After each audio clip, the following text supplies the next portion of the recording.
Hello there, and welcome to Top Tips for Teaching Remotely. Today, we're going to look at supporting emotional and social well-being in the remote classroom.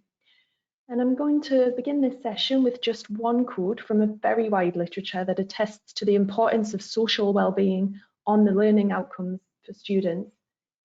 Major domains of human development, social, emotional, cognitive, linguistic, academic, are deeply intertwined in the brain and in behaviour, and all are central to learning. And of course, educators know from experience that the well-being of students is their primary learning environment, and that generally speaking, the more well-being factors are impacted, the more pronounced the hindrance to their learning. And the context of remote teaching specifically raises many perhaps unique concerns about keeping students engaged, but also mitigating potential negative impacts of the medium on social well-being. These concerns include sustaining remote engagement over an extended period of time, that the remote format might encourage a more passive mode of engagement, especially if they're in the habit of using devices for passive modes of entertainment. Social isolation is the big one, and loneliness, reduced social contact with their peers and teachers in the remote context, and that the quality of the social contact that they do get in remote learning might be of a reduced quality. It's less personal, perhaps with less leeway for social contact around the edges of class content delivery, so like before and after sessions, for example. So what are some of the things that we can do to support social and emotional well-being when it comes to remote learning? The first area to be aware of is maintaining student-to-student contact and collaboration. Of course, contact with peers is a significant part of a student's social well-being in the classroom setting, and sometimes it can seem easier, or it might not be obvious how to maintain that when it comes to remote learning. But it is possible to, for example, use group tasks. Depending on the features of the software that you're using, this could be supported in real time with breakout group features on various different webinar and training platforms. So it's worth being familiar about all of the special features of the software that you're using for your live sessions.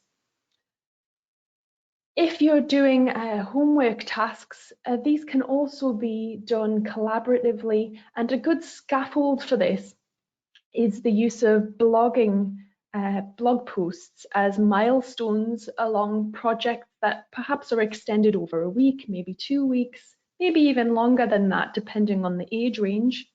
And the benefit of using a blog post set of milestones along a collaborative project is that this gives another arena for students to comment on each other's work, exchange ideas. So for example, the first blog post might happen on day one that documents the ideas that have come up in the group for the brief. A couple of days later, day 3, there might be a blog post updating the materials that could be used for the idea that's been chosen. And a couple of days later, another blog post talking about how these are going to be arranged. And then so on and so forth with updates on progress.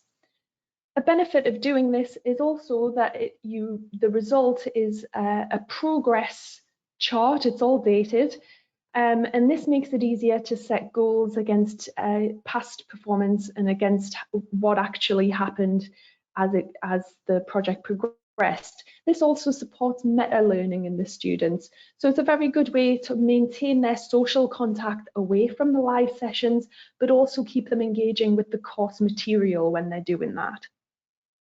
Finally, less formal chat groups or forums might already be supported by your institution VLE. It's worth checking that out. So if there is a VLE area associated with your particular course, there is likely an accompanying forum capability that goes with that. That can be a way of capturing those before and after times that accompany your sessions, where students can talk about what they did and didn't understand, and also use this potentially use this as an avenue for raising questions that you can then answer and moderate and so on. Another important but perhaps less attended to part of social well-being is awareness of the teacher-student relationship. Research shows that strengthening relationships between teachers and students can have the greatest impact on students who traditionally are more vulnerable to negative interactions with teachers or don't have positive relationship models elsewhere in their lives. And a fast starter activity you can do just to build awareness about the students you do and don't know very well is to simply make a list of the students in your group and quickly rank rate how well you feel you know them. So on a scale of 1 to 3, 1 being not very well, 2 being fairly well, and 3 being very well, you can quickly build your own awareness about who you do and don't feel very well. And so simply having awareness about where your attention might gravitate naturally can help you spread that attention out more evenly and keep you more tuned in to head off any learner struggles early on. So particularly if you're sustaining remote learning over a period of time, it may be that those students you feel that you know less well may be worth checking in on in terms of retention, because you want to head off the danger of having students drop off with the remote engagement. Maintaining awareness of students as individuals is perhaps a unique challenge to remote learning. So you are experiencing your class of learners by interacting with a single device, of course, and there can be an effect of a homogenized remote audience. And this can sometimes be compounded by how much control you have over this. So for example, you can put your whole audience on mute, and this control is very good for your content delivery, but you can perhaps lose lots of social information about how everyone's doing. And one of the impacts of this feedback is important for you in the live session for your on-the-spot differentiation and also for the quality of relating to the students as individual learners. So activities like short round robins about how everyone's doing, maybe in one word, depending on your time constraints, or a starter session of show and tell where the whole cohort is involved. That can help alleviate that de-individuation and help you assess their engagement, as well as helping you to remember your audience as individuals and retain the cohort feeling that more naturally emerges in the conventional classroom setting. Finally, another way to help build awareness around the teacher-student relationship is through perspective-taking exercises, and particularly during the planning stages of your lessons, but also for planning your delivery of feedback and formative assessment, for example.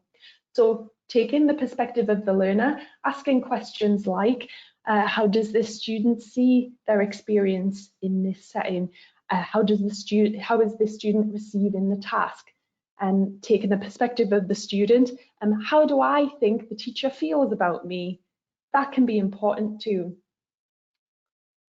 Feedback style is the final consideration. So the way that you actually deliver this has an impact on the teacher-student relationship and social well-being in general.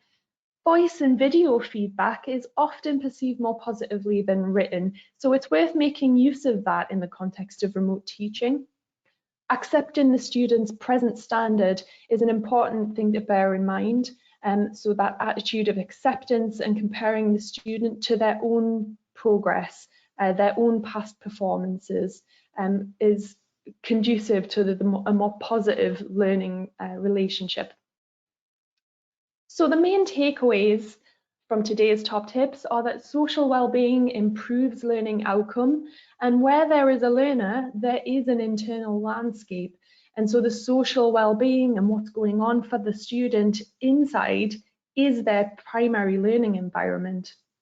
That being said, your well-being and motivation is part of the learning environment too. So it's important to be aware of what resources you may need in terms of your well-being and support and your motivation, and seeking out the resources that will help you with whatever areas that you feel are needed.